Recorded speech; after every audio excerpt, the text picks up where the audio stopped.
नमस्कार, जनता टीवी देख रहे हैं आप। आपके साथ मैं हूं खुशबू पांडे। तो रुक करेंगे बड़ी जानकारी की ओर। बड़ी जानकारी सामने आ रही है। 2024 चुनाव की तैयारियों में पूरी तरह से यहां पर बीजेपी जुट गई है। भाजपा संयुक्त मोर्चा की यहां पर बैठक हुई है। महेंद्र भट्ट की अध्यक्षता में बैठक हुई है। 3 बजे सीएम धामी बैठक में शिरकत करेंगे। लोकसभा चुनाव की तैयारियों पर मंथन होगा। ये बड़ी और अहम जानकारी से आपको अपडेट करवा रहे हैं। लोकसभा चुनाव की तैयारियों पर मंथन होगा बैठक में। इस बैठक की अध्यक्षता महेंद्र भट्ट करेंगे। 2024 के चुनाव की तैयारियों को लेकर इस बैठक में मंथन होगा। देहरादून से आपको ये बड़ी और अहम जानकारी दे रहे हैं। आपको बता दें कि यहां पर 2024 की चुनाव की तैयारियों को लेकर पूरी तरह से यहां पर बीजेपी जुटी हुई है, अलर्ट हो गई है। भाजपा संयुक्त मोर्चा की बैठक होगी। मुख्यमंत्री पुष्कर सिंह धामी इस बैठक में शिरकत करेंगे।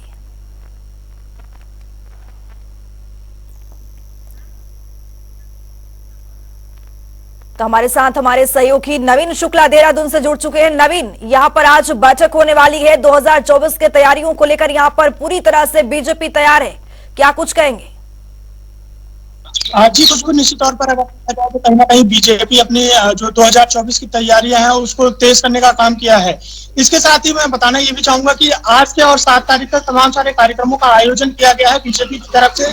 और कल की बात की जाए तो जो विस्तारक हैं, विस्तारकों की जो टीम है उसे हर एक विधानसभा के लिए भेजा गया है। तो कहीं ना कहीं बीजेपी 2024 के लोकसभा चुनाव को लेकर अपनी तैयारियों में लगी हुई है। लगातार जो बैठकों का दौर है वह शुरू हो गया है। इसके साथ ही आज निजी होटल में कार्यक्रम रखा गया है जिसमें तमाम सारे जो मोर्चे हैं उनके पदाधिकारियों के साथ बैठक हो रही है। और कहीं ना कहीं 2024 को किस तरीके से जीता जाए उसकी तमाम सारी तैयारियां की जा रही है। इसके साथ ही मैं ये भी बताना चाहूंगा कि अब से करीब 3 बजे के करीब में मुख्यमंत्री पुष्कर सिंह धामी इस कार्यक्रम में प्रतिभाग करेंगे। तो सबसे बड़ी बात यह है कि लोकसभा चुनाव को किस तरीके से जीता जाए, तमाम सारे जो पदाधिकारी हैं उन्हें अहम जिम्मेदारी सौंपी गई है। तमाम जो मोर्चे हैं उनके साथ जो बैठकों का दौर है वह शुरू हो गया है। निजी होटल में कार्यक्रम का आयोजन किया गया है। प्रदेश अध्यक्ष महेंद्र भट्ट ने कार्यक्रम का शुभारंभ किया गया है और अब 3 बजे के करीब में मुख्यमंत्री पुष्कर सिंह धामी उस कार्यक्रम में पहुंचने वाले हैं। कहीं ना कहीं बीजेपी ने तमाम सारी जो रणनीति है उसे तैयार करने का काम किया गया है। बैठकों का जो दौर है वो लगातार जारी है।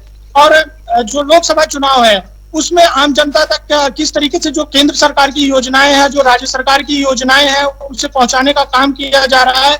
इसको लेकर तमाम सारे जो मोर्चे हैं उनके साथ बैठक का आयोजन आज से हो गया है। और ये जो कार्यक्रम है 7 तारीख तक चलने वाला है। कहीं ना कहीं बीजेपी चाहे संगठन की बात की जाए या सरकार की बात की जाए तो लोकसभा चुनाव को लेकर अपनी तैयारियों में लगी हुई है। नवीन, मुख्यमंत्री के अलावा कौन से ऐसे दिग्गज चेहरे हैं जो इस बैठक में शामिल होंगे? तो कहीं ना कहीं मुख्यमंत्री पुष्कर सिंह धामी अभी 3 बजे के करीब में उस बैठक में शामिल होंगे। इसके साथ ही जो संगठन महामंत्री हैं और प्रदेश अध्यक्ष हैं, तमाम सारे जो लोग हैं वो वहां पर पहुंचे हुए हैं। इसके साथ ही युवा मोर्चा का जो कार्यक्रम है उसका भी आयोजन किया गया है। युवा मोर्चा की भी बैठक होने वाली है और तमाम सारे जो मोर्चे हैं उनकी बैठक चल रही है। 3 बजे मुख्यमंत्री पुष्कर सिंह धामी कार्यक्रम में प्रतिभाग करने वाले हैं। और कहीं ना कहीं अगर इसे लोकसभा चुनाव को लेकर देखा जाए तो सबसे बड़ी बात यह है कि लगातार लगी हुई है। इसी क्रम में 4 तारीख आज से और 7 तारीख तक कार्यक्रमों का आयोजन किया गया है जिसमें विभिन्न मोर्चों के साथ बैठक होने वाली है।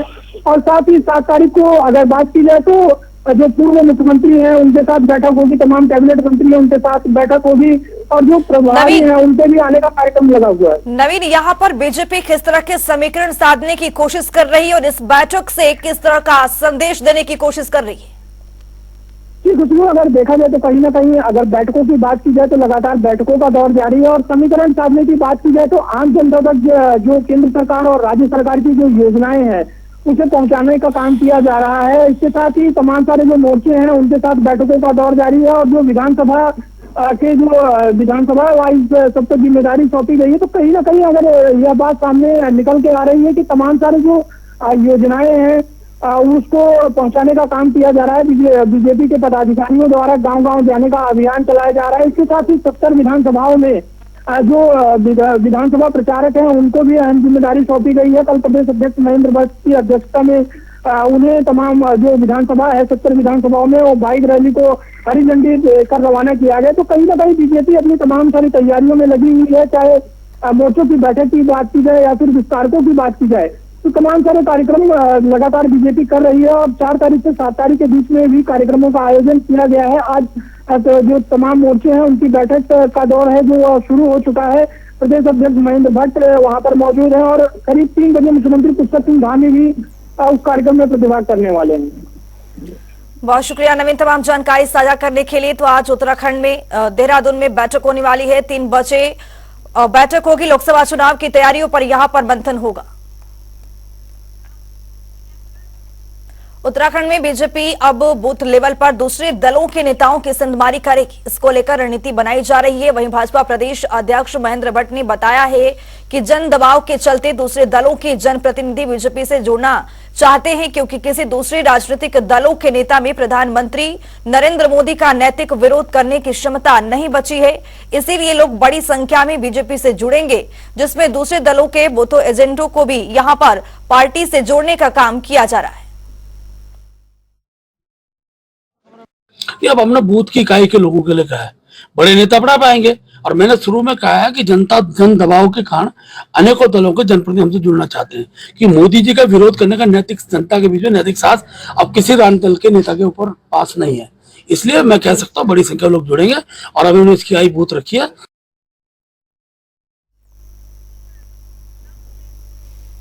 कैबिनेट मंत्री गणेश जोशी मसूरी पहुंचे हैं, जहां उन्होंने विकास कार्य को लेकर संबंधित अधिकारियों के साथ समीक्षा बैठक की है।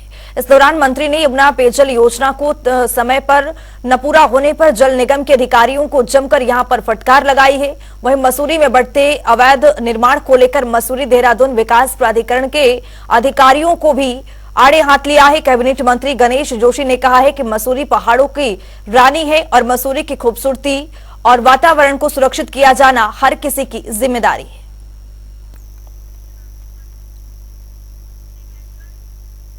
देहरादून को स्मार्ट सिटी बनाने का काम एक बार फिर धीमा पड़ गया है। स्मार्ट सिटी के डेडलाइन को 2023 से बढ़ाकर जून 2024 तक कर दिया गया है। राजपुर के विधायक खजान दास ने स्मार्ट सिटी के अंतर्गत किए जा रहे परिवर्तन का निरीक्षण किया है। इस दौरान उन्हें स्मार्ट सिटी के कुछ कामों को लेकर व्यापारी वर्ग में आक्रोश दिखाई दिया है, जिसके निदान के लिए विधायक ने कल शाम 4 बजे तमाम अधिकारियों के साथ बैठक लेने का यहां पर बड़ा फैसला लिया है। हमारी प्रमुख मांग ये है कि हमारी एक बार पिछली बार मीटिंग हुई थी 1 महीने पहले, जिसमें अधिकारियों के साथ विधायक जी ने कहा था कि सड़क के एक साइड पार्किंग दे दी जाए। अब चूंकि सरकार ने ठेका प्राइवेट गाड़ियों को दे रखा है, वो गाड़ी वाले हर दर्जे की बदतमीजी कर रहे हैं। जब आप घंटाघर से आएंगे तो लेफ्ट साइड से कहते हैं इस साइड पार्किंग है, राइट में लगा दो, और जब गाड़ी राइट में लग जाती है तो वहां से गाड़ियां उठा लेते हैं और उनके चलान कर देते हैं जबरदस्ती। जबकि विधायक जी ने सीधे सी ये बात कही थी कि राइट साइड में पार्किंग अलाउड है और व्हाइट लाइन डलवाने की बात करी गई थी। इस बार वो व्हाइट लाइन इतनी छोटी डाल दी गई कि गाड़ी उनसे बाहर हो गई, पहले बड़ी थी। कहीं कहीं फुटपाथ उठा दिए गए जो पहले सड़क के लेवल में थे, गाड़ी उसके ऊपर चली जाती थी। अब माननीय विधायक जी ने हमें कहा है कि मैं इन फुटपाथों को देखता हूँ, जरूरत से ज़्यादा इतने बड़े बड़े चौड़े फुटपाथ बना दिए हैं। अगर ये सड़क के लेवल में चले गए तो गाड़ी की पार्किंग ऑटोमेटिकली खत्म हो जाती है। विधायक जी का धन्यवाद करते हैं कि वो हमारे व्यापारियों की समस्या सुनने के लिए मौके पे खुद उपस्थित हुए हैं और उन्होंने आश्वस्त किया है कि जो ये पार्किंग की समस्या है इसका समाधान हम शीघ्र करेंगे, क्योंकि लगातार पुलिस के लोग जो है हमारे व्यापारी भाइयों को यहाँ उत्पीड़न कर रहे हैं और ये उत्पीड़न हम बर्दाश्त नहीं करेंगे, क्योंकि बार बार आते हैं और कह रहे हैं यहाँ से गाड़ियाँ उठा के लेके चले जाते हैं। तो ये बड़ी दिक्कत का जो है सब को हमें करनी पड़ रही है। तो कल एक इसमें बैठक होगी और उसका समस्या का समाधान की बात होगी।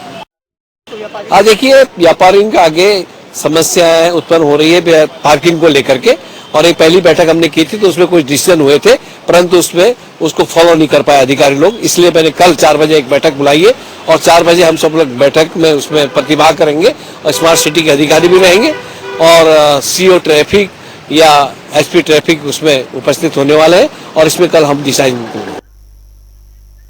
मंगलौर विधानसभा में भले ही अभी उपचुनाव की कोई घोषणा नहीं हुई हो, लेकिन कस्बे की राजनीति में एक नया मोड़ आ गया है। यहां बसपा को बड़ा झटका लगा है। मंगलौर नगर के निवर्तमान अध्यक्ष दिलशाद अहमद और डॉक्टर शमशाद अपने सैकड़ों समर्थकों के साथ बसपा छोड़ कांग्रेस में शामिल हो गए हैं। इस दौरान उन्होंने अपने आवास पर अपने भारी समर्थकों के बीच कांग्रेस के पूर्व विधायक काजी निजामुद्दीन का फूल मालाओं से जोरदार स्वागत किया है। इस दौरान कांग्रेस के पूर्व विधायक और राष्ट्रीय सचिव काजी निजामुद्दीन ने कहा है कि भाजपा और बसपा की एक सिक्के के ये दो पहलू हैं जिनसे जनता परेशान हो चुकी है। सरवत करीम अंसारी जी का इंतकाल हुआ है और सब लोगों को जानकारी है कि इस बार 2022 में चुनाव जीतने के बाद हाजी सरवत करीम अंसारी जी की तबीयत खराब होना या उनका मिजाज खराब हो जाना नगर मंगलौर को बहुत त्रस्त करने का उन्होंने काम किया है। साथ हमने चुनाव लड़े, पहला चुनाव मैं जीता, डॉक्टर साहब बाइदावे हार गए, फिर हमने स्ट्रगल किया, फिर डॉक्टर साहब जीते।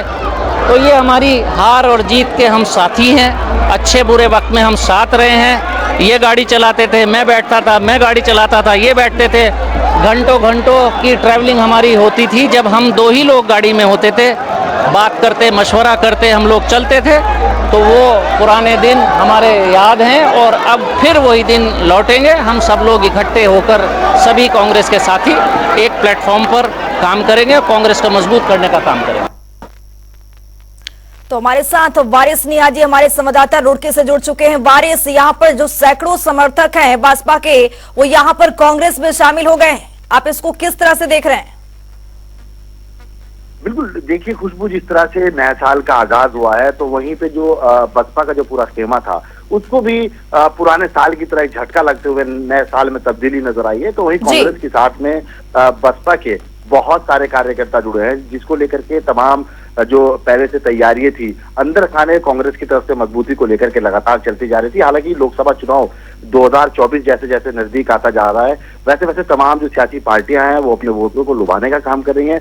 तो वहीं अगर काजी निजामुद्दीन की बात की जाए तो क्योंकि काजी निजामुद्दीन का उत्तराखंड के अंदर में कांग्रेस के अंदर में एक ठीक ठाक दबदबा माना जाता है, क्योंकि एक अच्छे नेता के अंदर में कांग्रेस के काजी निजामुद्दीन शुमार है। वहां पर बसपा के समर्थकों को तोड़ना, क्योंकि हाल फिलहाल में ही जो अभी अगर नजारे की बात की जाए तो बहुत जल्द देखने को मिल सकता है, क्योंकि उपचुनाव होना है। क्योंकि सरवत करीम अंसारी जो बसपा से विधायक थे मंगलौर से, उनके इंतकाल के बाद तमाम जो राजनीति का भूचाल था उसमें काफी चीजें देखने को मिल रही थी। तो उसी तरह से अगर देखा जाए तो कांग्रेस जो है परिवार वो बढ़ता हुआ नजर आ रहा है। कांग्रेस खेमे के अंदर में जिस तरह से बसपा के लोगों का आना हुआ है तो ये अपने आप में कांग्रेस को उत्तराखंड के अंदर में बड़ी मजबूती देने वाला हो रहा है। क्योंकि काजी निजामुद्दीन का जो स्तर है वो अगर राजनीति की बात की जाए, क्योंकि वो राजस्थान के भी प्रभारी रहे हैं, तो साथ ही साथ उत्तराखंड के जो खासतौर पर जो प्लेनी इलाके हैं, जो मैदानी इलाके हैं, वहां पर काजी निजामुद्दीन को लोग सुनना चाहते हैं। और काजी निजामुद्दीन की जो राजनीति है उसका जो स्थल है वो राहुल गांधी के कहीं ना कहीं पहुंच तक लगातार उनके जो दामन है वहां पर आकर टिकता है, क्योंकि वो राहुल गांधी और प्रियंका गांधी के बिल्कुल खास भी माने जाते हैं। और अंदर खाने की जिस तरह से राजनीति थी, तमाम जो सियासी गलियारों के अंदर में हलचल चल रही थी, उससे कहीं ना कहीं पर बसपा को जो बड़ा झटका है, क्योंकि बसपा के विधायकों का खासतौर पर मैदानी इलाकों के अंदर होना वो अपना आप में संकेत दे रहा था। क्योंकि जिस तरह से बसपा की राजनीति है, क्योंकि बैकफुट पर राजनीति करती है, वहीं काजी निजामुद्दीन ने इस पर निशाना भी साधा है और उन्होंने कहा है कि भारतीय जनता पार्टी का जो सिक्का है उसके दो पहलू हैं। एक रुख अगर देखना है तो वो बसपा को देखे और दूसरा रुख अगर उसका देखना है तो वो भारतीय जनता पार्टी को देखे। क्योंकि लोकसभा चुनाव है 2024 का, अभी बहुत जल्द आगाज होने वाला हो रहा है। तमाम जो पार्टियां हैं वो वोटरों को लुभाने का काम कर रही है। तो वहीं उपचुनाव के अंदर भी मंगलौर विधानसभा पर दिलशाद अहमद भी एक बड़ा नाम है। वारिस, यहाँ पर आप इनको कैसे देखते हैं, क्योंकि ये बड़े चेहरे जो हैं, बड़े बड़े दिग्गज, और इस तरह से कांग्रेस में शामिल होना, आप इनको कैसे देखते हैं? बिल्कुल, देखिए दिलशाद अहमद की अगर बात की जाए, क्योंकि अभी जब काजी निजामुद्दीन ने अपना बयान दिया था तो उन्होंने कहा था एक साथ चलते थे, एक गाड़ी पे चलते थे, साल का आगाज हुआ, पुरानी गाड़ी पर फिर एक साथ सवार हो जाएंगे। क्योंकि राजनीति है और ये जो दल है, राजनीतिक दल, जिस तरह से काजी निजामुद्दीन ने कहा कि एक परिवार था पहले, साथ लेके चले हैं, तो इस बार फिर जो बसपा को झटका लगा है तो दिलशाद अपने समर्थकों के साथ जिस तरह से कांग्रेस के परिवार के अंदर में दोबारा वापसी करके आए हैं, तो कहीं ना कहीं पर अब और ज्यादा मजबूती नजर आएगी। और जो मंगलौर की आवाम है उसकी निगाहें भी दिलशाद पे टिकी हुई हैं, क्योंकि जिस तरह से जो वहां का जो चेयरमैन का पद है, खास तौर पर अगर उसकी बात की जाए उसके अंदर परिवर्तन देखने को मिल सकता है। क्योंकि कांग्रेस की सीट भी हो सकती है आने वाले समय में, क्योंकि बड़े पैमाने पर जिस तरह से काजी निजामुद्दीन ने अपनी फील्डिंग बिछाई थी और वो फील्डिंग अब कामयाब होती नजर आई। और जो कैच है वो बिल्कुल चिपक के हाथ में आया है। और कांग्रेस के जो गुट है, खासतौर से देखिए अगर उत्तराखंड की बात की जाए तो उत्तराखंड के अंदर में अगर सबसे पहले कांग्रेस के अंदर में किसी का नाम आता है तो वो हरीश रावत का है। लेकिन हरीश रावत को अगर सेंध पहुंचाने पर, हरीश रावत को अगर मार देने पर किसी का नाम सबसे ज्यादा और तेज राजनीति में उजागर होता है तो वो काजी निजामुद्दीन है। क्योंकि जिस तरह से केंद्र के अंदर में हरीश रावत की पकड़ मानी जाती है, तो वहीं काजी निजामुद्दीन भी सोनिया गांधी और प्रियंका गांधी के करीबी माने जाते हैं। जी, पाबंद दामन तक नजर आते हैं। बहुत शुक्रिया वारिस ने आज तमाम जानकारी साझा करने के लिए। तो आपको बता दें कि यहाँ पर सैकड़ों समर्थक कांग्रेस में शामिल हुए हैं। बसपा के यहाँ पर लगातार जो 2024 के चुनाव है, लोकसभा के चुनाव है, उसमें लगातार यहाँ पर आमने सामने नजर आ रही है सारी पार्टियां। और नगर पालिका के चेयरमैन जो है दिलशाद अहमद, वो बड़े चेहरे हैं और वो भी अब कांग्रेस के दामन यहाँ पर थामते हुए नजर आ रहे हैं। उत्तराखंड क्रांति दल युवा प्रकोष्ठ के केंद्रीय अध्यक्ष राजेंद्र सिंह बिष्ट ने कार्यकारिणी का विस्तार किया है। इस दौरान राजेंद्र सिंह ने बिष्ट ने कहा है कि जल्द ही संपूर्ण प्रदेश में युवाओं को एकजुट कर जल, जंगल, जमीन और भू कानून, मूल निवास की लड़ाई को मजबूती के साथ लड़ा जाएगा। उन्होंने कहा है कि राज्य में इन्वेस्टर समिट का मुख्य उद्देश्य राज्य के युवाओं को रोजगार देना और पलायन रोकना होना चाहिए, न कि यहाँ की जमीनों को बेचकर कागजों में विकसित राज्य को बात करना। सभी पत्रकार बंधुओं का मैं धन्यवाद देना चाहूँगा। सबसे पहले आपने अपना बहुमूल्य समय दिया। आज का जो हमारा मुद्दा है हमारी युवा कार्यकारिणी के विस्तार को लेकर था, जिसमें हमने समस्त प्रदेश से युवाओं को दायित्व सौंपे और इसके पश्चात हमारा जो कार्यक्रम होगा समस्त जिलों में जाकर युवाओं के रोजगार के मुद्दे को लेकर, भू कानून या मूल निवास की जो बात है, लेकिन वो सिर्फ सत्तासीन दल के सिर्फ कागजों में, धरातल पर सिर्फ बातें हो रही है, कमेटियां बन रही है, लेकिन उसके अलावा कोई भी काम नहीं हो रहा है। धामी सरकार ने आईएएस अधिकारियों के विभाग में फेरबदल किया है। सचिव विनोद कुमार सुमन से सचिवालय, प्रशासन एवं प्रोटोकॉल की जिम्मेदारी वापस लेकर कृषि एवं किसान कल्याण का जिम्मा दिया गया है। वहीं अपर सचिव रणवीर सिंह चौहान ने निदेशक उद्यान का पदभार वापस लेकर दीप्ति सिंह को ये जिम्मेदारी दी गई है।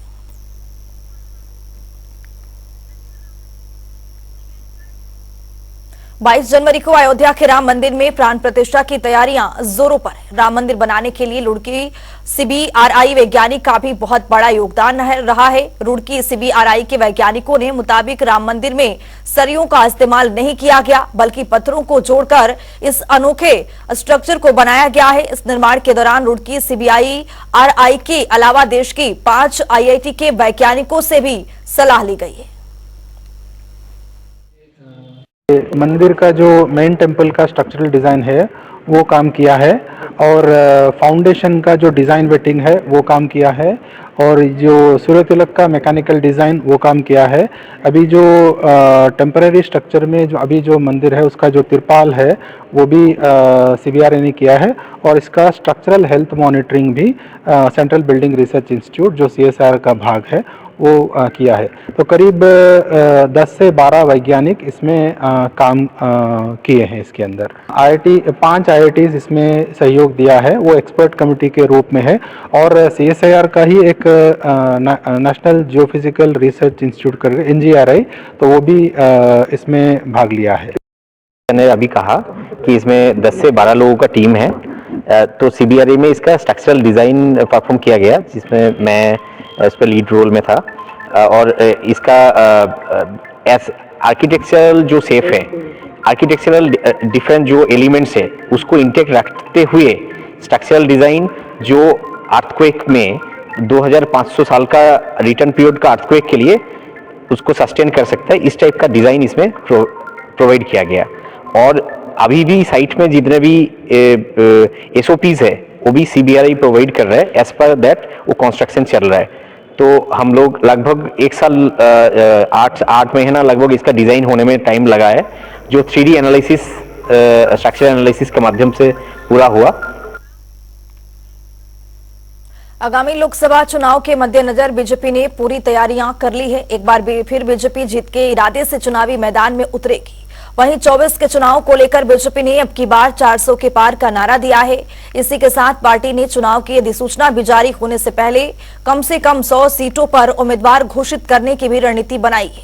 वहीं इस पर बीजेपी के प्रदेश प्रवक्ता नवीन ठाकुर ने कहा है कि बीजेपी ने लोकसभा की 400 से अधिक सीटों से जुड़े विधानसभा में संयोजक और सह संयोजक नियुक्त कर दिए हैं। 22 जनवरी से पहले बाकी बची सीटों पर भी तैनाती यहां पर कर दी जाएगी। हम 160 उन सीटों पर बहुत तेजी के साथ हमने फोकस किया है और आगे भी कर रहे हैं जो हमने अब तक नहीं जीती, और 302 तो हमने पिछली बार जीती थी, तो 160 वो और 300 ही। तो निश्चित तौर पर अब की बार हम 400 पार करेंगे। और जिस प्रकार जनता का उत्साह है, जो हमने कमिटमेंट किए थे उन कमिटमेंट से बढ़कर हमने काम किए हैं। 370 राम मंदिर जैसे मुद्दे तो पीछे छूट गए हैं, उनको तो हमने कंप्लीट कर दिया, लेकिन जो हमने वादे नहीं किए थे उनको भी हमने पूरा किया है। हमने नहीं कहा था कि हम 40 किलोमीटर सड़कें रोजाना बनाएंगे, हमने नहीं कहा था कि हम जो है 150 एयरपोर्ट बना देंगे, हमने नहीं कहा था कि हम जो है एक्सपोर्ट करेंगे, जो आज से पहले सेना सुरक्षा का जो सामान था उसका एक्सपोर्ट नहीं होता था लेकिन आज हो रहा है। हमने नहीं कहा था कि हम जो है भारत को इलेक्ट्रॉनिक हब बना देंगे, आज से पहले जो है मोबाइल आयात होते थे, आज हम एक्सपोर्ट कर रहे हैं। तो इन सारी चीज़ों को जो हमने नहीं कहा था उसको भी हमने करके दिखाया है, और सारे जो वादे थे हमने पूरे किए हैं। इस बुलेटिन में मेरे साथ इतना ही। नमस्कार।